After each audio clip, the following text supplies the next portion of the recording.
Assalamualaikum warahmatullahi wabarakatuh. Selamat pagi anak-anak. Ya, Alhamdulillah kita masih diberi kesehatan dan kesempatan untuk bisa berjumpa walaupun secara virtual karena keadaan masih belum memungkinkan kita untuk bertemu secara tatap muka. Paling tidak kita bisa saling mengenal dulu ya, karena kita belum bisa bertemu tatap muka. Yang pertama perkenalkan dulu, sama saya Fahmi Fakih Ardiansyah. Jadi saya mengajar bimbingan dan konseling untuk kelas 10 ini. Saya mengajar di IPS 10 IPS 3 dan 10 IPS 4 ya. Nah, untuk pertama kita akan mengingat kembali karena mungkin banyak yang belum paham ya apa itu bimbingan dan konseling atau sudah lupa apa itu bimbingan dan konseling. Yang pertama kita akan membahas dulu apa itu bimbingan dan konseling ya. Tentu kita saat ditanya apa itu bimbingan dan konseling, ya BK apa? Ya bimbingan dan konseling ya. Tapi maksudnya apa? Nah, jadi saya buat ringkas saja ya. Fungsi bimbingan dan konseling di sekolah ini untuk apain sih ya? Yang pertama apa?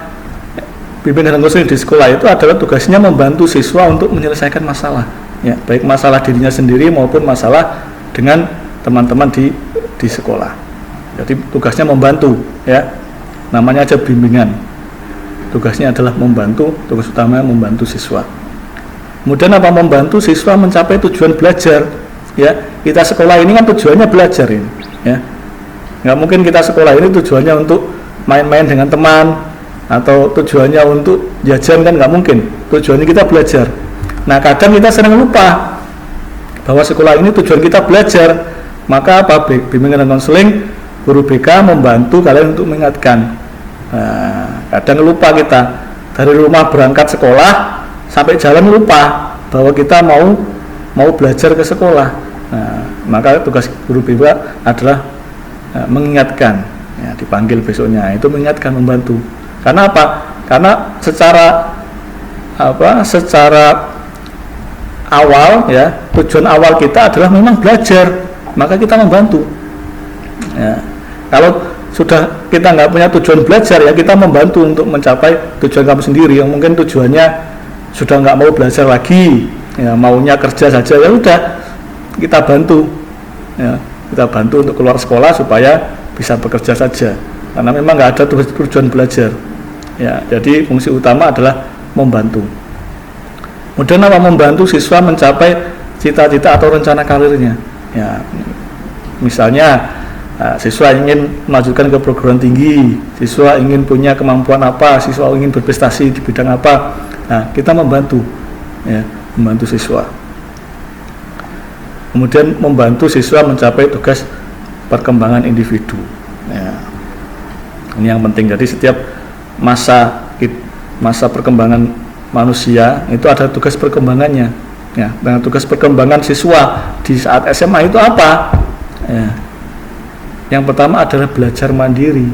Nah, kemudian belajar merencanakan masa depan kalian. Nah, itu yang perlu kita bantu di situ. Nah, jadi tidak ada fungsi bimbingan konseling itu menghukum siswa ya, memberi sanksi siswa, nggak ada ya. Itu berbeda, itu adalah tugas dari bidang kedisiplinan. Nah, ada sendiri itu bagian ketertiban dan kedisiplinan, itu bukan bidang bimbingan dan konseling. Kalau ada guru BK yang memanggil kalian, itu tugasnya apa? Membantu kamu, mengingatkan ya. Kok sudah berapa hari nggak masuk ya, padahal kamu punya tujuan pengen belajar ke sekolah katanya ya, kok sudah lupa, maka kita mengingatkan ya, bukan menghukum. Nggak ada, insya Allah nggak ada di sekolah ini guru BK yang akan menghukum kalian. Itu tugas ketertiban ya. Oke, jadi kita mendaftar ke sekolah itu tentu kita punya tujuan ya. Nggak mungkin kita daftar ke sekolah terus menghabiskan waktu 3 tahun di sekolah kita nggak punya tujuan, itu nggak mungkin ya kan? Maka kita harus memikirkan sejak awal, sejak kelas 10 ini ya, tujuan kita sekolah itu apa sih yang kita inginkan dari sekolah itu. Kita berangkat ke sekolah ini ingin apa ya, kita berangkat sekolah setiap hari, ya, selama 3 tahun nanti itu, ya, kita ingin mencapai apa yang kita inginkan setelah nanti lulus SMA. Nah, itu mulai sekarang harus kita pikirkan, ya, jangan sampai kita pergi ke sekolah tanpa tujuan yang jelas, ya. Kita pergi ke warung aja punya tujuan, ya. Ya, kita pergi ke pasar, ya, punya tujuan mau belanja, pergi ke warung mau ngapain, mau beli, ya, warung kopi, ya beli kopi di sana. Nah, kita pergi ke sekolah itu harus punya tujuan kita apa, ya. Nah, setiap orang mungkin berbeda-beda, silakan dicari sendiri, ya. Harus punya tujuan yang jelas. Karena apa? Kalau kita nggak punya tujuan, ya pasti malas-malesan, ya. Tujuan kita apa? Kalau mau cari teman, ya jangan di sekolah, banyak tempat yang banyak temannya, di warung lebih banyak itu, ya. Di warung kopi lebih banyak teman. Kalau hanya sekedar mencari teman. Nah, tujuan itu harus kita cari. Nah, silakan dicari sendiri-sendiri. Tujuan kita itu apa? Ya. Jangan sampai kita salah tujuan dalam sekolah di sini, ya. Harus punya tujuan yang jelas. Nah, karena apa? Kita harus punya tujuan, karena setelah lulus SMA, ya, kita itu dihadapkan pada pilihan yang harus menentukan pilihan, ya. Setelah lulus SMA, ya. Setelah lulus SMA kita kalau nggak kerja ya kuliah, kalau nggak kuliah ya nikah, udah 3 itu, ya. Maka persiapannya berbeda. Kalau kita bayangannya itu setelah lulus SMA itu akan kerja, maka persiapan yang dilakukan di saat SMA itu juga berbeda dengan kalau kita memilih untuk kuliah. Apalagi kalau nikah, ya, persiapannya berbeda. Ya, kalau niatnya kuliah, ya persiapannya harus betul-betul bersiapkan sejak sekarang. Tinggal kita pilih, pilihan itu apa, ya, kita harus menentukan. Nah, itu nggak bisa ditentukan saat kita pas 12, pas 10 itu harus kita menentukan tujuan kita apa, sekolah di sini itu, ya, supaya jelas. Oh, aku mau berangkat sekolah ini mau ngapain ya nanti, ya. Nah, harus ada tujuan yang jelas. Kalau nggak ada tujuan, males, pasti males kalau kita nggak punya tujuan jelas. Nah, tanda-tandanya orang yang nggak punya tujuan, ya itu malas berangkat sekolah, malas mengerjakan tugas. Nah, karena nggak punya tujuan. Kalau kita punya tujuan, pasti serius, ya, pasti sungguh-sungguh, ya. Ibaratnya kalau kita naik motor ini, ya, kalau kita punya tujuan bagaimana, ya pasti cepat sampai. Tujuan kita kemana? Ke Surabaya. Oh, berarti nanti ambil jalan sini lurus, nah, sampai jalan besar, nah, belok kanan ke timur lurus sampai. Tapi kalau nggak punya tujuan, ya muter-muter 1 jam itu muter-muter, ya sudah ngublek-ngublek di Lamongan lagi, bensin habis, waktu habis, nggak sampai kemana-mana, nggak sampai mana tetap di situ, tetap di Lamongan aja itu, karena nggak punya tujuan jelas. Beda dengan punya tujuan, ya. Nah, kalau punya tujuan kuat, nggak mungkin ada yang mengganggu, ya. Kalau kita punya tujuan, oh saya mau ke stadion Surajaya mau nonton Persela, nah, sudah punya tiket, kita mau berangkat pertandingan jam 5, kita berangkat jam 3 misalnya, ya. Kalau kita sudah punya tujuan begitu, nggak mungkin akan diganggu, nggak mungkin ada yang mengganggu. Ada teman yang ngajak, sudah ngopi aja sini, ya, nggak mau. Nah, apa bilang nggak mau, disuruh orang tua juga nggak mau. Nah, tolong belikan ini dulu, ini. Nggak mau, nanti aja. Nah, karena apa? Kita punya tujuan ingin menonton Persela di Surajaya. Kalau ada yang mengganggu, ada yang mengajak yang lain, kita nggak mau, karena kita sudah punya tujuan. Nah, kalau kita nggak punya tujuan, bagaimana? Ya, kita naik motor, ya, muter-muter gitu, ketemu teman di jalan, nah sini mampir dulu, main sini aja, nah, ngopi di sini aja, mampir kita, ya.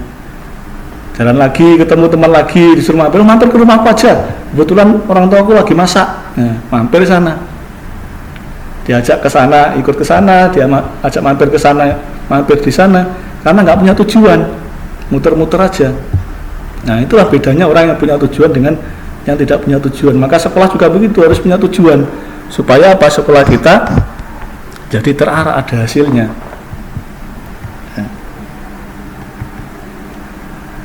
Nah, apapun pilihan hidup kita, mau kerja kah, mau kuliah kah, mau nikah kah, nah, semua itu harus kita persiapkan pelan-pelan, ada step by stepnya.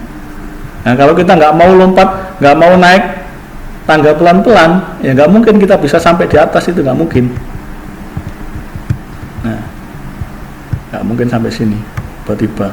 Ada orang bisa melangkah di sini? Nggak ada. Step by step. Nah, dipersiapkan dari sejak sekarang, pelan-pelan. Ya.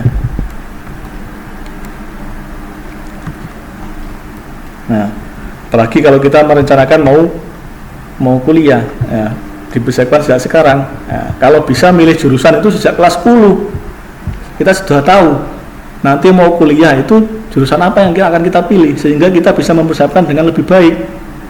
Oh, saya mau masuk jurusan biologi nanti kayaknya ini. Maka apa? Kita mempelajari biologi dengan lebih tekun. Ya, nilai biologi jangan sampai di bawah 8. Ya, minimal 9. Ya. Karena kita sudah punya tujuan jelas, nanti mau kuliah di bidang biologi. Ya.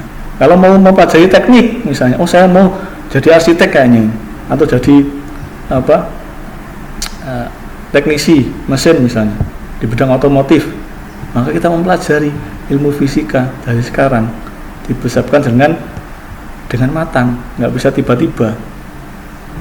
Ya, itulah yang dimaksud dengan merencanakan pilihan hidup kita.